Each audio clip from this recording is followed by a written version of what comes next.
Well, welcome once again to another edition of Sanjubaba Show. And this afternoon we have got a great lady with me, Cyn Reneau. This is how you say your name, ma'am? Cyn Reneau. Cyn Reneau. Cyn Reneau, the Director and Development of Education from Idaho Meth Project. It is a privilege to have you this afternoon, and she is driven all the way from Boise. And the reason I got her here is, folks, we need to understand really where this meth is coming from, where it is going, and where we are sitting on it today. And we had a little communication about a couple days back, and we found out that there's so much going on in the state of Idaho, and why it is in Idaho, and why is this state growing so fast compared to any other state right now in the nation. So in connection to that, Cyn is here to answer some questions with me today. And Cyn, welcome to the Sanjubaba Show. Thank you so much for your time, and really appreciate you coming over all the way here. Thank you for coming. Quick question, thank you. Quick question for you, what is meth?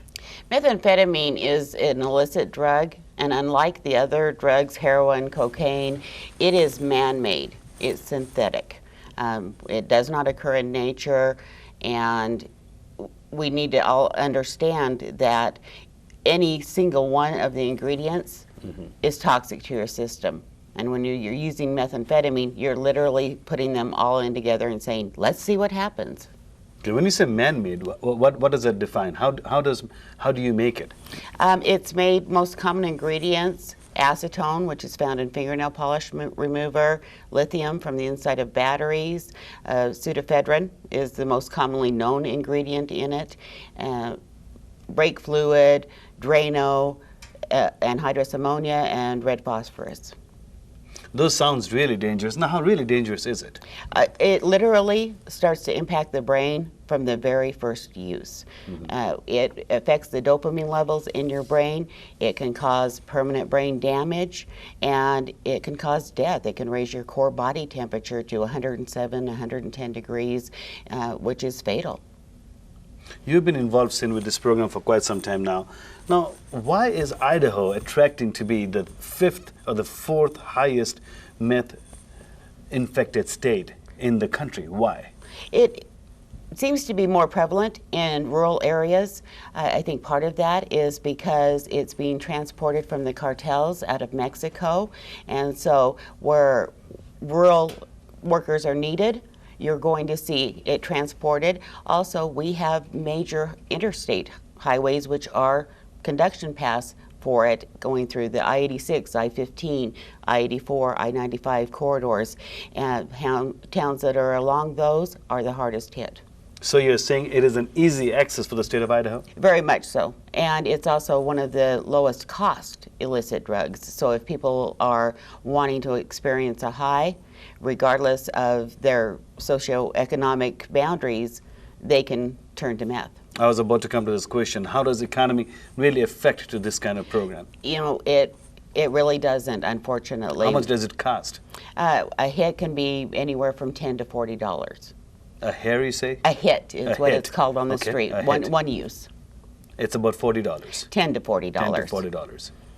So, what age group are really, when you have been in this program for quite some time now, Cyn, which age group do you really think is affecting this program mostly? We target specifically teens. We go 12 to 24-year-olds with a primary emphasis on 13 to 17-year-olds. We figured as long as there was someone that was demanding it, somebody would be willing to supply it. That if we could make the demand go down, the suppliers would go away. And so we are literally trying to raise that generation to be drug-free and hopefully grow up to be drug-free their entire lives. And so we keep targeting that new age group, and we've had huge success with that. No, it's congratulations, really. I love to hear this huge success on that. But when I hear 13 to 17 age groups in, it creates a real sense of urgency into my brains, into other parents' brains, I think, to understand how we can prevent this from little kids with the age group within 13 to 17. Now, how are they getting into this program? Who is supplying to them, and where are they finding these little children that they can affect them? Well, of course, like anything else that happens on the playground, part of it is peer pressure. They're doing it because they want to be accepted. For some of our rural areas, they've never left their county. And so whatever's occurring in their city is that child's reality. And so if they see their peers using it, they believe this is a natural part of growing up. And education is key to them. And unfortunately, for a percentage of our Idaho teens, the first use occurs with a sibling. So we need to be very diligent in making sure that older teens also are aware so that they are not setting a bad example for the younger teens. So how vital role does the parents play? Parents play a huge role. As education director, I go into a community and I'm there for an afternoon. And I can give them all of that knowledge. When you say them, to the parents or the students? To the students. But I'm there for, an afternoon, a day. I need those parents to follow up, to have those open discussions. One of the hardest things I experience in my role is when I try to talk to teens and a parent says, you don't need to talk to them, they're good kids. We're on the same page. I believe with all my heart. I travel the state, I see what phenomenal teens Idaho has. Sure. And I'm blessed to be able to see them. But I want to keep them good kids. Sure. I want to keep them out of prison. It's so much cheaper to send them to college than to prison. And so parents need to have those open discussions that I don't think you're using it, I'm not giving you a green light to use it, but here's the parameters. What are the symptoms? How can the parents know that the children are getting towards that meth program, or they're starting to taking, or they have taken a hit? What are the symptoms? Aggression is common. On male and female? Primarily on males. How many percent of male is, ratio-wise, 1 through 10? How many males and how many females are into this meth? It tends within to that be age group? more of a female drug. Unfortunately, we've got pockets of the women that are using it for weight loss. Very dangerous, far more so than anorexia. It eats the muscle long before it eats the fat, and it's interfering with your thought process while it's doing so. So you really don't make conscious good decisions. That's also one of the side effects. If you see a teen that was an A student or very interested in band or had some activity that they were passionate about, and now they've seemed disinterested, that's a good warning sign. That's another symptom. Yes. Change in hygiene. Quite frankly, bathing becomes very unimportant. If things start ending up missing, whether it's electronics that are possibly being pawned or traded, if money is missing, those are all telltale signs. Insomnia, very much so. So how does the parents ask those type of questions without? Sometimes in those situations, I can feel the students, I mean the teenagers, they might hide it and they might not be honest with the parents. Undoubtedly, they're going to be. Deception is just part of the drug culture, and it becomes paramount that you get that next hit, that you get that next high. And so the parents would, if they're suspecting, really need to go in with the understanding they're probably not going to be told the truth. But that doesn't mean that they don't need to have that conversation. They need to let that teen know there's an open door. Does the parents have a class or education system from your organization? They can certainly check our website just like anyone else. They can see warning signs listed there. How to ask those questions? Exactly. Our national affiliate is Project for Drug-Free America, and on drugfree.org they actually have an entire section devoted specifically to parents and how to engage those conversations. Is that the program which was introduced by Governor Butch in 2008? Ours is specifically methproject.org, and ours is focused primarily to teen use, but we realize it takes a community to get drugs out. We have to, as a community, have a zero tolerance policy that not in my backyard, this is not acceptable. Cyn, really, I've been here for quite some time now, and I have not seen much of a community effect on this kind of program. Now, what is community really doing, and where should we direct if we like to have a program, an awareness program, maybe once a month or twice a month or once in 6 months? Where can we find this? Drugfree.org is a great way to do Does that. every community have one? For example, does Pocatello have one? It's available to every community. Not every community has one. You know, I'm biased to be sure, but I think every community should have one. Whether it's the soccer coach, whether it's the school teacher, whether it's law enforcement, whether it's myself, everybody needs to know their role in educating our teens and making sure that they understand what appropriate boundaries are. And of course, we need to be setting good examples. Sure. It's very hard for a teen to respect that boundaries need to exist if we don't see that modeled in the adults around us. You had mentioned in our club program the other day that small little pouches were sometimes found in the elementary children's bags. Absolutely, or they find it in a sibling's backpack. Now, when I say elementary children, they are in the age group below the age of 11, possibly, right? Correct. So, what happens to those children, really? Do they take it as a candy, or is it a surprise? What happens to those children when they say, oh, this really concerns me when you said that the other day, and I was worried about that because I do have kids in the elementary school. And they can mistake it for Pop Rocks. Even at an elementary age, the kids need to be told that they do not consume anything, regardless of its source, even if it's coming from a sibling's backpack. You don't consume anything that hasn't been cleared by the parents. You know, they do mistake it as candy. We've had cases where they pick it up on the playground and consume it thinking that it's candy. It's not too early to start those, you know, don't need to be graphic, but start those conversations with your kids of there are bad drugs out there. This is how our family feels about those drugs. And even just showing them pictures. You know, we don't have to get into uses and how it's used, but at a younger age, they can certainly be shown what it looks like.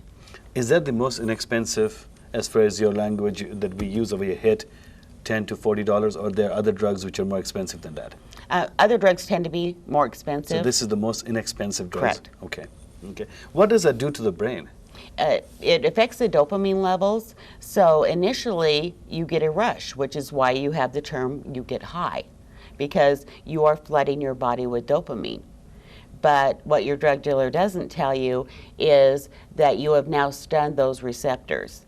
And the receptors can't process it, and so you experience a crash. And despondency becomes very common. Suicide can happen with people that are using it. And so you do what we call on the street, chase the high. You start using more and more with greater and greater frequency. Not to get that initial pleasure again, but just to start to feel normal. Your body was never meant to have brake fluid, but now you've created a new, horrible normal for it. And you will have cravings, you will have withdrawals, all of those horrible side effects if you don't get the high. How long does it take to effect once you take the first hit? I beg your pardon? How long does it take to effect into your system after you take the very first hit? It depends on your mode of using it. Unlike the other drugs, it can be used in almost any fashion. It can be snorted. It's not a swallowed. It can be swallowed, snorted, smoked, and shot up with a needle. It can be used, you know, in all of those fashions. So it's going to be almost instantaneous, depending on which method you use. Does it come in liquid version, powdered version? Most commonly a powdered version or a crystallized version. Crystal's one of the street names for it because it tends to look like broken glass. Crystal is on the street name. It's one of the street names. Okay. But I always caution teens, if it's been carried around in someone's pocket for any length of time, the friction could have reduced it down to a powder form. Those who snort it also tend to buy the ones that are in the powdered form. So how soon will the person see that it's affecting their system and they would then like to stop it, but they cannot? Does that happen a lot? Unfortunately, because it's interfering with cognitive thought process, you tend to have the, oh, I've got this, and nobody even knows I'm using, and all of those reactions rather than, oh, I need to stop this. One single high can last 8 to 12 hours. And so if someone's having multiple uses during that frame, they never are giving their brain the chance to think clearly. I see. So the thinking power goes down. Absolutely. Obsessing over what I would term very insignificant things, taking something apart, you've got to figure out how it works. I often tell the story about one gal that decided to alphabetize her garage. She was AWOL from work for 3 days. She didn't sleep or eat for 3 days. How old was she? Mid-30s. Okay. And horrifically did not feed her children for 3 days because she very single-mindedly could think not anywhere beyond, I need to accomplish this task. And that's very telling That would be a nice of garage. how it's very telling of how your brain works when you're under the drug. Wow. What does it do to the heart? Does it have a nicotine kind of a deal which darkens the heart? It enlarges the heart most commonly, and that consequence can be lifelong. And it also gives you palpitations, speeds up your heart rate. Your heart is trying harder and harder to compensate, and the more drug you're giving it, the less effective it becomes in its pumping. Does it affect your kidney? It can. It can. Everybody is going to react differently, and I always caution people against a hard and fast belief of what it will do and not do, because every batch is different. Every manufacturer makes it a little bit differently, and every street batch you get has been cut or stepped on or whatever slang you want to use, but it's been mixed multiple times with heaven knows what agents.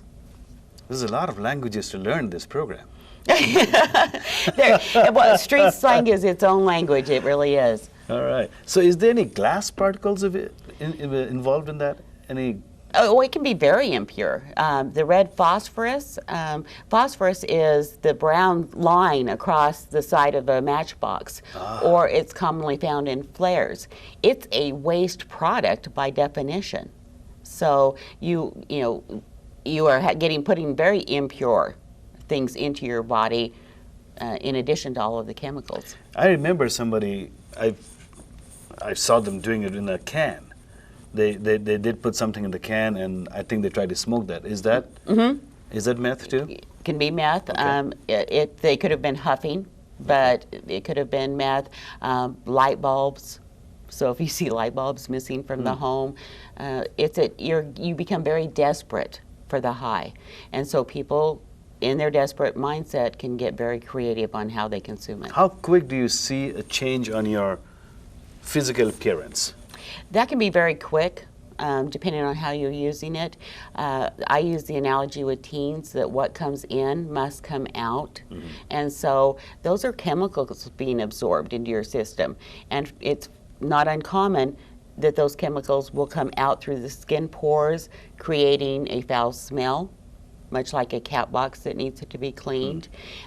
Open sores, again, you can get fixated and start picking on yourself, and that's almost instantaneous change.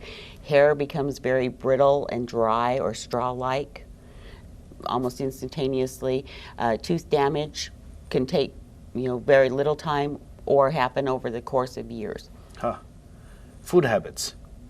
Do that change a lot? Food becomes obsolete, and if someone does eat, they tend to be drawn towards sugary snacks. So those are some more symptoms that parents should look into. Correct. Don't eat for 2 days and then want a milkshake. What is crank bugs? Crank bugs. Crank bugs or meth mites are actually a physiological response. We all have veins, arteries, and capillaries. Capillaries being the smallest. And I always use the analogy of when you step outside on a very cold day and you shiver for just a second. That shivering is the capillaries closing off in response to the cold. And your heart and your brain have a conversation, oh, it's cold, and heart beats a little bit faster. Capillaries open up, you head off to go through your day. With meth, those capillaries shut off and they stay shut off. And so that tingly sensation that you feel, instead of lasting a few seconds, can last the entire high of 8 to 12 hours. And in that tingly altered state of awareness, you can believe that those are bugs crawling on you. And it's not uncommon for people to injure themselves trying to get the bugs off. Hallucinations are not uncommon while you're high, and so people have reported actually seeing the bugs, not just feeling them. Is it in the entire body, just on the arm side? Can vary from person to person. What is meth mouth? Meth mouth is the slang term given to the rotted teeth that people experience.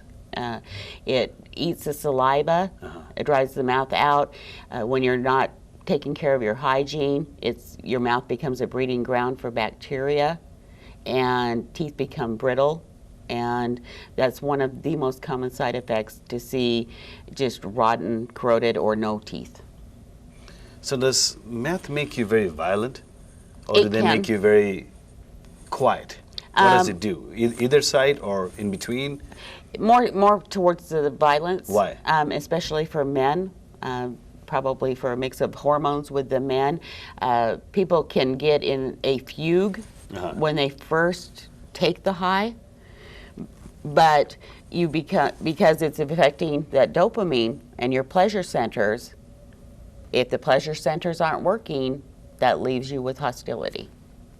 Is there certain questions when the parents they ask that might make them uncomfortable and then they get violent? Or is there some question that parents could ask and they do not feel violent? Is there any? No, because the use itself and the reaction is so unpredictable. Even one person from use to use can have different reactions. Meth-induced psychosis can occur. For adults, I equate that to a bad LSD trip. Sometimes one that you never come off of. And there's no way to predict which one of those hits is going to give you that trip. So how can we as a community, as a friend, or as a neighbor, help somebody? Education. When we know. Sometimes it becomes a little tough in this country, in our present society, where we cannot talk to somebody else's child or neighbors or friend when we know something is going on. Now, how does that come across? How do we do it? Well, our hands are tied sometimes. What do we do? Yes, the hands can be tied. I agree. What I see much more often is apathy.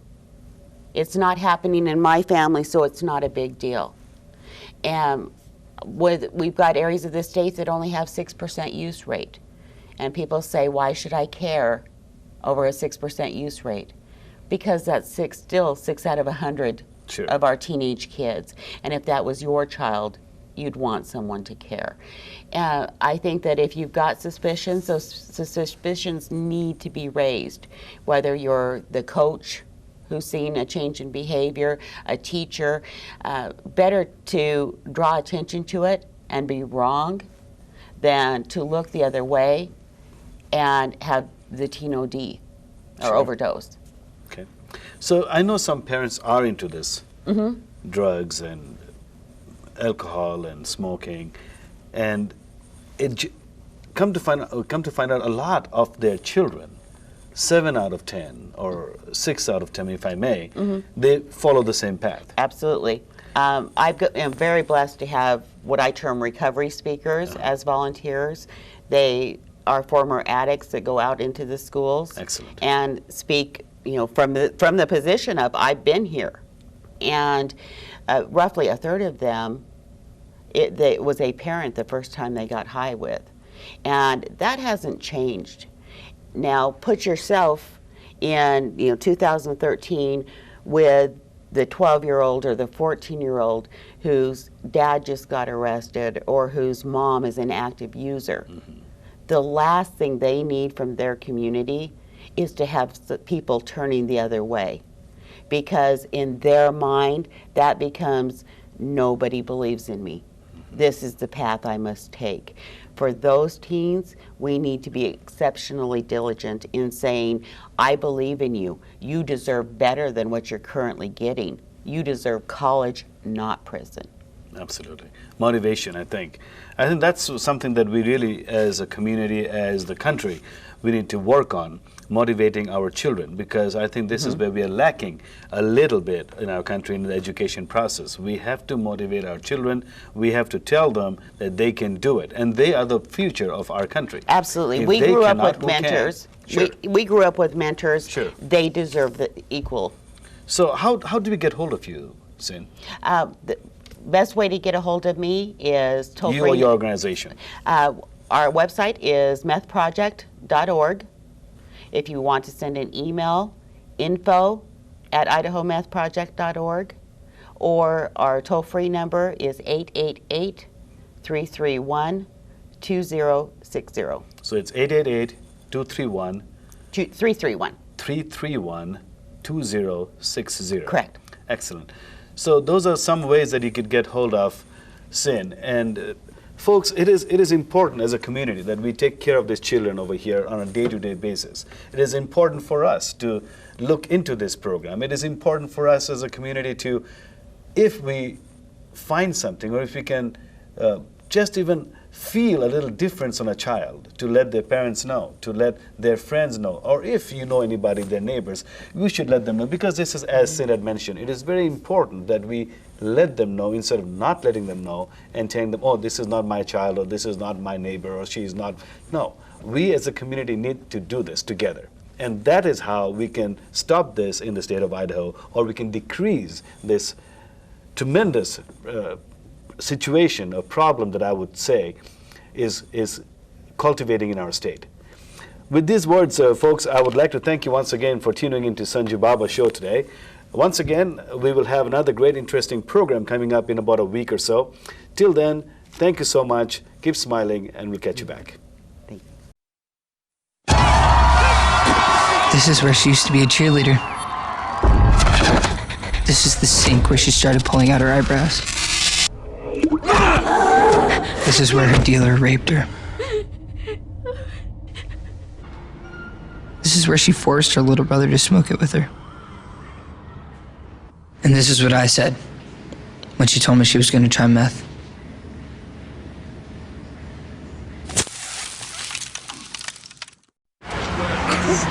Hey guys, you can do anything you want to me for 50 bucks. Well, what about her? Sure. This isn't normal. But on meth, it is.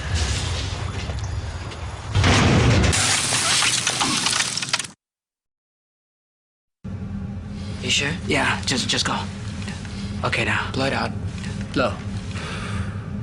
You did it, kid. You're in. You're one of us now. You did it. All this is yours. We're gonna be shooting up together. We're gonna steal together. Sleeping together, We're gonna sleep together. You are gonna love every single minute. No! I'm trying it just this once.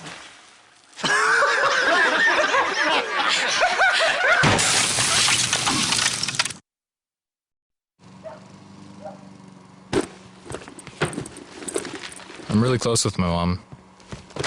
I always have been. John, what are you doing? Nothing. No, what is Nothing. going on? Leave me alone. Stop. I No, said we leave me have to alone. talk to Just talk. shut up! She's just always been there for me. No, please. No, you're gonna. I don't know. She's my mom. Go!